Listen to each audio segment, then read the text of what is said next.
एक दूर दराज इलाके में पहाड़ियों और घने जंगलों के बीच बसा हुआ एक छोटा सा गांव था, नूरपुर। यह गांव अपनी सादगी, आपसी मोहब्बत और ईमानदारी के लिए जाना जाता था। गांव के ज्यादातर लोग खेती बाड़ी करते थे। जिंदगी मुश्किल थी, मगर दिलों में सुकून था। गांव से थोड़ी दूरी पर जंगल के बीचों बीच एक बेहद पुरानी और खूबसूरत मस्जिद थी। कहा जाता था कि यह मस्जिद मुगलों के जमाने में बनी थी।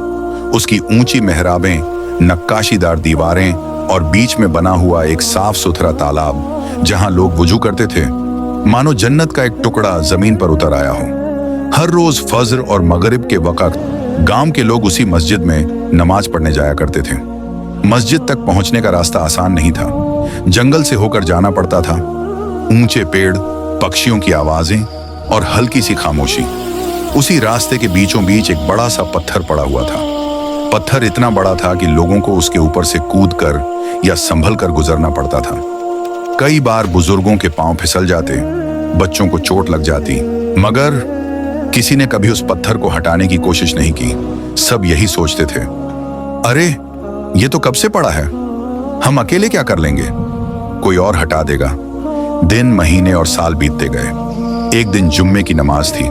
मस्जिद लोगों से भरी हुई थी। ठंडी हवा चल रही थी। तालाब के पानी में सूरज की किरणें चमक रही थीं।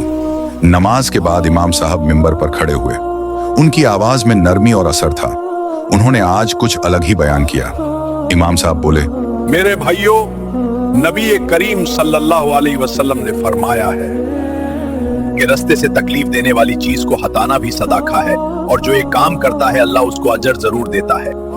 मस्जिद में सन्नाटा छा गया। हर दिल पर यह बात उतरती चली गई। इमाम साहब ने आगे कहा, हम अक्सर बड़े सदके की सोचते हैं, मगर छोटी छोटी नेकियां अल्लाह के नजदीक बहुत कीमती होती हैं। नमाज खत्म हुई। लोग अपने घरों की तरफ लौटने लगे। जंगल का वही रास्ता, वही पेड़ और वही पत्थर। आज जैसे सबकी नजर उसी पर टिक गई। एक नौजवान रुक गया। फिर एक बुजुर्ग बोले, इमाम साहब की बात याद है? पत्थर को हटाना होगा। धीरे धीरे लोग इकट्ठा होने लगे। किसी ने कहा, चलो आज इसे हटा ही देते हैं। पहले तो लगा कि पत्थर बहुत भारी है, मगर जब नीयत साफ हो तो ताकत अपने आप आ जाती है। सब मिलकर धक्का देने लगे। 1, 2, 3। अचानक पत्थर हिल गया। जैसे ही पत्थर हटाया गया, सबकी आंखें खुली की खुली रह गईं। पत्थर के नीचे जमीन में दबी हुई एक पुरानी मिट्टी की हांडी थी। जब हांडी खोली गई तो उसमें सोने के सिक्के और जेवर भरे हुए थे। कुछ पल के लिए सब खामोश रह गए। फिर एक बुजुर्ग की आंखों से आंसू बह निकले। उन्होंने कहा, अल्लाह पाक का शुक्र है, ये हमें हमारी नियत का इनाम है। किसी ने लालच नहीं किया, किसी ने यह नहीं कहा ये मेरा है। सबने एक आवाज में कहा, यह अल्लाह की अमानत है। गांव वालों ने मिलकर फैसला किया। उस सोने से सबसे पहले मस्जिद की मरम्मत करवाई गई। टूटी दीवारें ठीक हुई, छत मजबूत बनी, तालाब और साफ किया गया।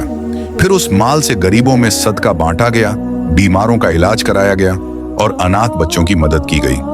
गांव में बरकत उतर आई और वो रास्ता जहां कभी पत्थर था, आज वहां से लोग आसान और सुकून से गुजरते हैं। हर बार जब लोग उस रास्ते से गुजरते हैं, इमाम साहब की वो हदीस याद करते हैं, कभी कभी एक छोटा सा सदका जिंदगी बदल देता है।